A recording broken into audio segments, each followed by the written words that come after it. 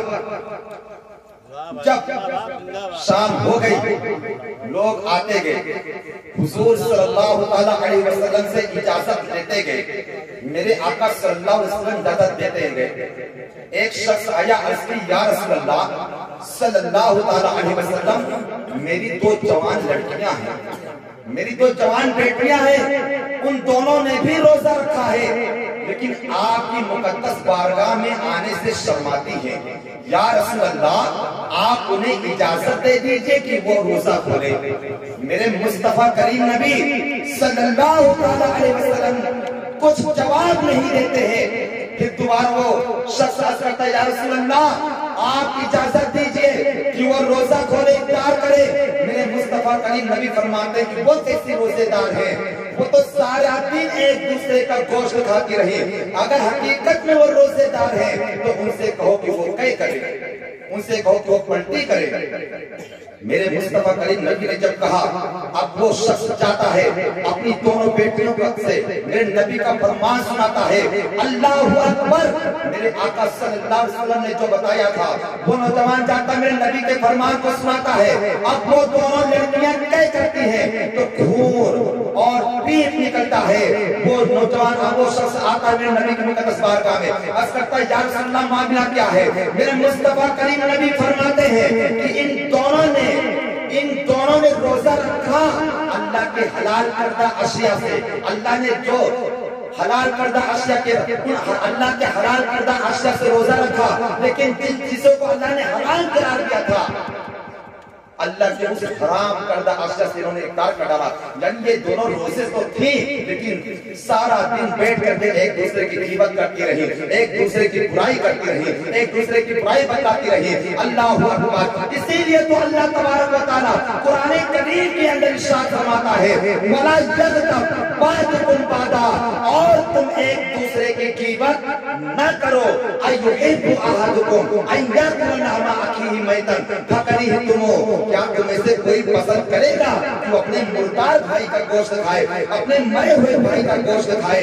میرے مصطفیٰ کریم نبی صلی اللہ علیہ وسلم ارشاد فرماتے ہیں کہ یہ غیبت جو ہے نا، یہ زنا سے بھی بدتر گناہ ہے۔ وہ اس لیے کہ انسان تنہا میں جب زنا کرتا ہے اور زنا کرنے کے بعد یہ جو واقعہ میں بتا رہا ہوں، کتاب کا نام ہے مکاشفۃ القلوب، جس کے مصنف حجت الاسلام حضرت امام ابو حامد محمد غزالی رحمۃ اللہ تعالی علیہ، ان کی لکھی ہوئی کتاب مکاشفۃ القلوب، اس کتاب کے اندر یہ روایت نقل ہے۔ اللہ اکبر۔ میرے مصطفیٰ کریم نبی ارشاد فرماتے ہیں کہ غیبت جو ہے نا، یہ زنا سے بھی بدتر گناہ ہے۔ وہ اس لیے کہ بندہ جب تنہا میں زنا کرتا ہے اور زنا کرنے کے بعد اللہ تبارک و تعالیٰ کی بارگاہ میں رو رو کر سچے دل سے توبہ کرتا ہے تو اللہ تبارک و تعالیٰ اس کے توبہ کو قبول فرما لیتا ہے، اس کے اس گناہ کو معاف کر دیتا ہے۔